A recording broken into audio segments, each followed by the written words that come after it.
your CIGTV News Update, I'm Donna Bush. With the start of the 2018 hurricane season just weeks away and a forecasted season, local officials are ensuring they do everything possible to prepare should we get heavily impacted by a storm. We normally get our first set of predictions in early April, and those predictions are looking for a slightly above average season. Right now, conditions are not in favor for a major hurricane season like we had last year, but more of an average, just above average season. On the heels of 5 days of in-class training and a mock mass casualty exercise last week, civil servants joined Deputy Governor Franz Manderson and Minister Tara Rivers on Tuesday afternoon as part of the annual hurricane preparedness exercise organized by Hazard Management and the local weather service. They took a look back at the 2017 hurricane season, heard about the upcoming season, and reviewed lessons learned from the British Virgin Islands. It actually is very, very important that we do this on an annual basis, and given that there's so many agencies that are involved in actually carrying out the work that would be required if we were to unfortunately be hit by a hurricane of any magnitude, as we've seen recently by our sister territories. The devastation, as we know, can be tremendous, and so what we need to do is to continue to ensure that we are adequately prepared for whatever eventuality, having both public sector as well as private sector organizations knowing exactly who's responsible for what roles they play, and how they play interactively to be able to work cooperatively to address the needs of the community at the time that such need may arise. I think these exercises are really, really beneficial because of what it does. It stress tests the preparedness of our machinery in addressing any outcome as it relates to a hurricane of, like I said, any magnitude, and it allows the team to really look at what's working well, ensure that that continues, but also look at the areas that they may need to strengthen in a way before and the actual disaster occurs, because of course in the case of any emergency we really need them to be able to kind of work from autopilot, having the plan in place and knowing exactly how the responses should be.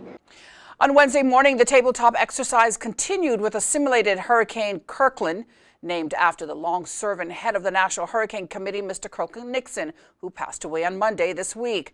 The exercise involves testing of communications and alert systems that are in place. Various civil servants who would be first responders in a real-life disaster situation from the Weather Office, Government Information Services, the various emergency support teams, and Hazard Management Cayman Islands, just to name a few, all gathered at headquarters in the Government Administration Building, with information being disseminated throughout the process.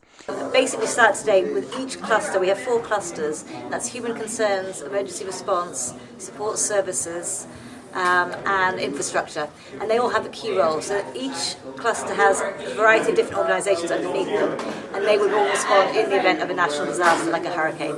So we've got them all on board here today. They're all activating the various phases, so the alert, watch, warning phase of a hurricane. And it's just basically learning from each other what we're all doing, how we would, obviously operate, how we would coordinate activities together. We do the annual exercise every year. So, for example, the same stakeholders or substitutes will come in once a year for this exercise.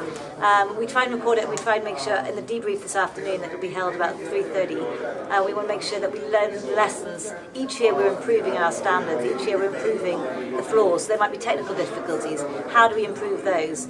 A lot of the difficulties from last year, again, we've activated to make sure that we have those improvements happening all the time. So we're testing those plans. As mentioned earlier, Wednesday afternoon, a debrief is scheduled to take place, ending the annual Hazard Management and Weather Service exercise.